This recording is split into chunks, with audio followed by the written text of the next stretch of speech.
Anita Sarkeesian of the Feminist Frequency has described her videos as a conversation with pop culture. For a conversation to exist, multiple perspectives must be voiced. Unfortunately, Anita has a reputation of subjective opinions, research riddled with confirmation bias, and censoring anyone who disagrees with her. So let's examine tropes versus women. In the world according to Hollywood, men are often written as the great protectors, the heroes, the creators, and the inventors. Also, according to history, but sometimes all that pressure of running the entire world really gets them down. Enter the Manic Pixie Dream Girl, the shining beacon of childlike joy that will rejuvenate our fallen hero. The Manic Pixie Dream Girl is a term coined by Nathan Rabin to describe the female character who is written to help the, usually white and definitely straight, male hero loosen up and enjoy life.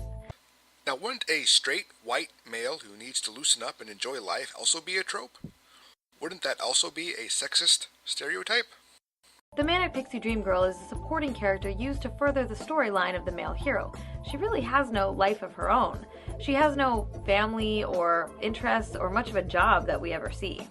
A supporting character exists to support the story of the main character. Of course, we're not going to know as much about them.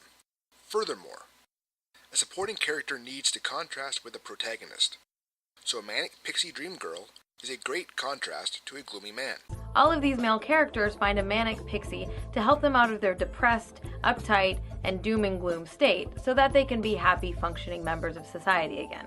Let's start with Kirsten Dunst's character from Elizabethtown. You might remember Zooey Deschanel in 500 Days of Summer. There's Kate Hudson's character in Almost Famous, Meg Ryan in Joe vs. a Volcano, Charlize Theron in Sweet November.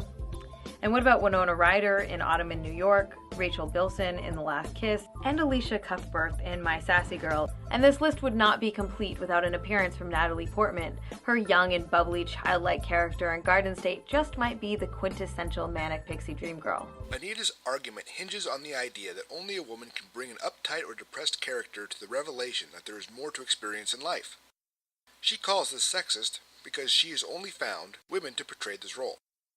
I need to point out the confirmation bias that is inherent in the definition of this trope, that being the Manic Pixie Dream Girl. When you cast your net to only find women, one shouldn't be surprised when all you get is women.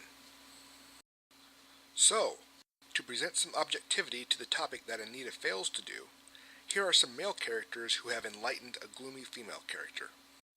Peter Pan rescues Wendy from a boring childhood. Robin Hood brings the light of hope to the brooding ward of a tyrannical ruler. There are few more manic than the characters of Wonderland who befriend a gloomy Alice. The Scarecrow, Tin Man, and Lion travel with a lost and scared Dorothy. I'm frightened, Daddy! And the Doctor? Well, he has a PhD in manic pixie behavior. And when her perfect life fell apart, Charles, I lost my money, my car, my husband. she didn't get mad. Drop dead Fred. She got Fred. That's the face! Depressed about living in a boring, puritanical town? It can all be solved with dancing. Bring in Patrick Swayze, Kevin Bacon, or John Travolta.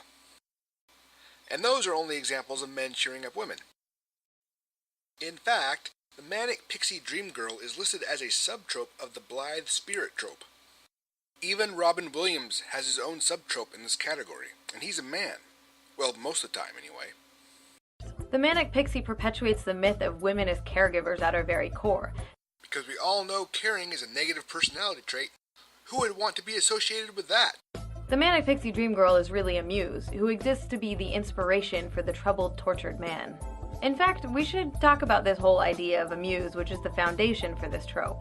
For centuries, male filmmakers, writers, painters, artists of all kinds have often cited women as the inspiration for their brilliant masterpieces. I swear, if I hear one more story like this, I'm going to scream. Or puke. Or both. No, vomitization, I don't believe it. Yes, let's scream and puke over an artist gaining inspiration from a woman. But sure, let's talk about muses. Art is deeply rooted in emotion, so when an artist names a woman as his muse, it's not that woman. It's the emotions the artist feels towards that woman that inspired him. In other words, by claiming that artists have no emotion or relationship with the people they identify as their muse, you are removing the humanity from the artists themselves. Women are not here for men's inspiration or celebration or whatever else. Men and women don't really have a definitive answer as to why we are here. But if a woman just so happens to inspire a man, that wouldn't be a bad thing, nor would it be sexist. But you wouldn't know that from the Manic Pixie Dream Girl trope. Needless to say, the Manic Pixie, not so great for women's representations. But how does this represent men? All of these male characters find a Manic Pixie to help them out of their depressed, uptight, and doom and gloom state so that they can be happy, functioning members of society again. So, Hollywood writers, let me remind you that women are not here for your inspiration, celebration, or to coax you out of your troubles. You know, I would love to see Anita show up at an award show like the Academy Awards and wait for a male winner to go up on stage. And when he thanks his wife and claims her to be his inspiration for his award-winning work, Anita just runs up on stage, tells him no. No, she is not here to be your inspiration, you sexist pig. You might not know this, but we're full and complete human beings with our own troubles, interests, and creative endeavors. So how's about you stop using us as your muse and start writing us as real people? Well, they're fictional characters. Well, thank you for watching. That's it for this video. Join me next time as we cover Anita's second video in Tropes vs. Women. Women in refrigerators. I'm sure it'll be lovely.